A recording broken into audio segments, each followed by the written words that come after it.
Hey, what's up guys? This is Brad with Spike Fitness, and it is a Thursday, essentially a Friday for me, because we got a long weekend. Sometimes the Army gives us, 4-day weekends, which is nice. So that happens to be one of these weekends. And so it's essentially my Friday today. I'm gonna go over, I got some benching to do. So I'm gonna get some benching in. First time in around a week since I've benched, because I took time off for that APFT. I want to make sure I was fresh and ready to rock, and and get that done. So now I'm gonna head over there. I'm link up. I think with my buddy Chris is gonna be over there.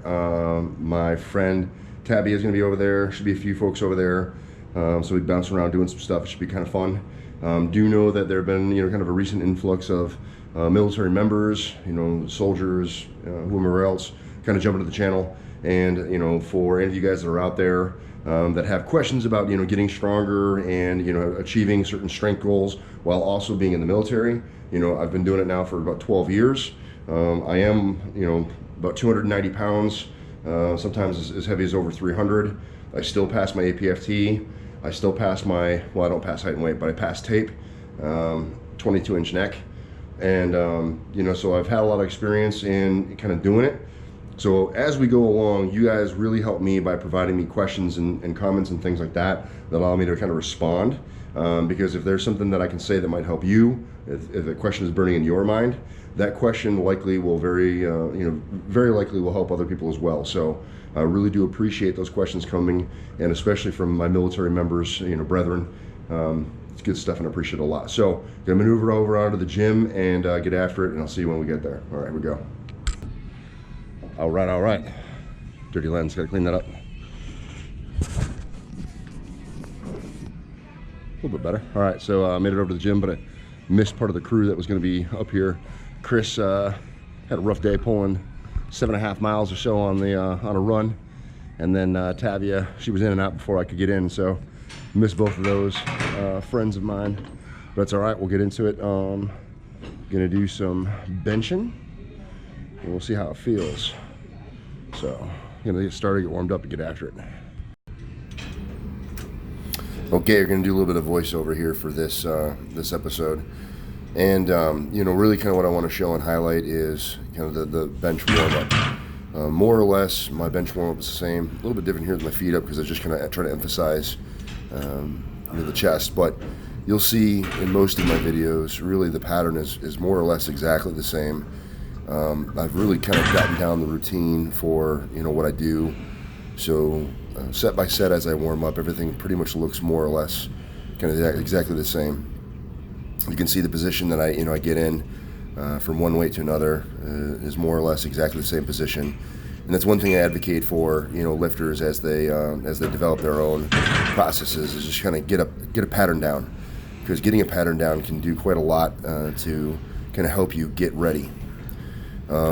This one here, I just want to demonstrate a little bit more of what the me getting the position looks like. You can see I'm kind of walking my shoulders in, trying to get my shoulders tight behind me, and walking my feet in there and really trying to crank those feet back. Get that the hand position so that really everything stacks up where the shoulders are, so that I have a good base of power. I roll that bar forward to the very front of the rack in order to make sure it's easier for me to unrack and it's less movement. And then I get set up. So this is kind of where we begin most of the sets right there. But you see, you don't really see that front warm-up part because it kind of takes too long to demonstrate. Usually something over 350, and I like to move to lift-offs. I prefer lift-offs much more just because it allows me kind of stay in place a bit better and keep my shoulders where I want them. So I find that anything over 365, once I get the lift off, I'm able to move the weight a lot better versus trying to lift it off myself. Here we're up to working weight. We're dealing with I think 415, kind of trying to do 5x5 with 415. And I'm again kind of showing the process. You see me hitting the ammonia. You see the walk. It's exactly the same as it was with that 315. See me rolling the bar forward. So you can kind of see that process. Everything is more or less exactly the same, set by set, rep by rep. It all kind of looks the same. What I want to highlight here is check out this kind of first set of my working weight. You see the bar kind of moving slow. It's not quite as explosive as I would like. And what I'll demonstrate here next is the very last set that I performed. You can kind of see the difference. All right, so this is the last working set. The gentleman in the gray kind of standing on, he's a friend of mine. He's a good guy. I really enjoy him. One of the guys that I see a lot in the gym. So him kind of hanging around watching is no big deal. We talk a lot and talk about lifting. Here you can see it's much more explosive. I'm moving the weight a little bit better, moving the weight much faster. I'm able to finish the reps a little bit smoother. So I found that I tend to warm up as I go. So some of my last sets are better sets. Then to kind of finish things out with some overhead work, and trying to develop that. This is kind of the beginning of when I started really trying to focus a little bit more on overhead work, and it's something that I continue to do up till now, just to do something different, because it is something that I've never really focused on. Anyway, guys, that's kind of the workout. We'll wrap it down, and then yeah, that's pretty much it.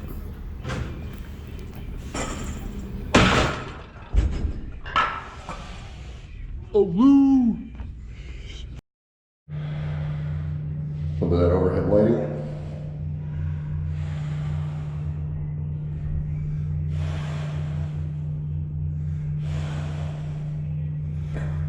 Not too bad for a big guy.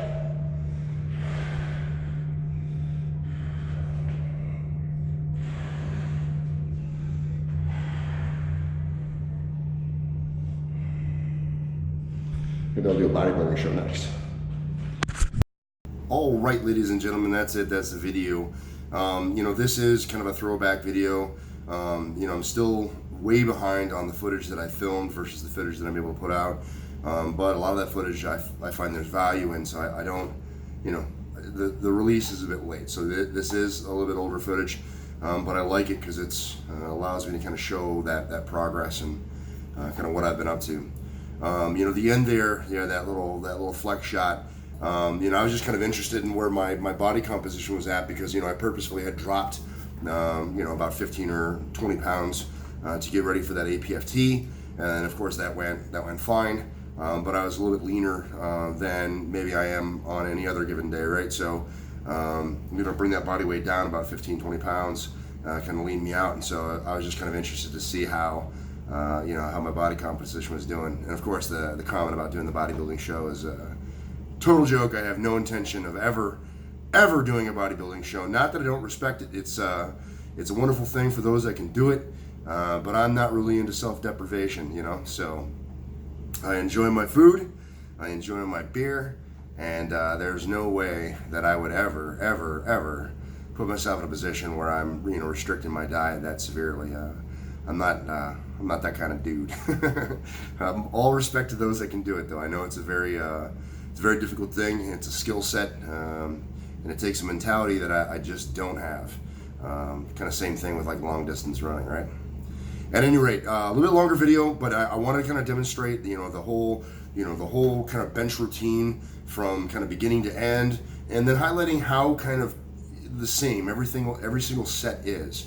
That pattern, I feel like, really helps me, and so it's something that I've developed over years and years of training and just kind of working, and so that pattern allows me to get in kind of a mental state where it's like business as usual, right? And so if it comes to a meet or it comes to some kind of an event, I don't get super rattled about what I'm doing, because I just follow the process. Whereas if you're a newer, younger lifter and you're doing your first meet, you haven't established your processes, you can get rattled pretty easy, where you train a certain way leading up to the meet, but then you get to the meet and all of a sudden you're sweating over what your warm-up should be and how you should approach your warm-up sets and things like that, right? Establishing those processes really helps avoid a lot of that. So just kind of a small tip from me to you. Hopefully this video kind of highlights the kind of the sameness, the homogeny between kind of every set building up to the working sets. So yeah, that's pretty much it, guys. If you have any questions, comments, or concerns, go ahead and drop them in the comment box below. I'll be sure to respond. I really do appreciate you guys communicating with me and giving that opportunity for that extra interaction. So if you haven't dropped a comment in a while, or you've never dropped a comment, drop one, say hi. I'll say hi back. And if you have any questions or ideas for future videos, that always helps out a lot too. I really do enjoy being able to respond specifically to the things that you guys are asking. You guys can help me out with a lot of, the likes, the shares, the subs. It means a lot, helps the channel grow. And yeah, we've been doing a lot of great things, and I really do appreciate everyone willing to jump into the channel. It means an awful lot. So thank you if you've recently subscribed. And if you've been checking out a few videos and you haven't subbed up yet, it's probably time to go ahead and hit that sub button. Join the team. That's it, guys. Remember, no matter what it is you think you can't do, get in, train despite, find your pattern, right? Find your pattern. It'll help with a lot of things. You're either going to find an excuse, you're going to find a way, and I hope that you guys continue to find the way. I appreciate you watching. I'll see you in the next one. Peace.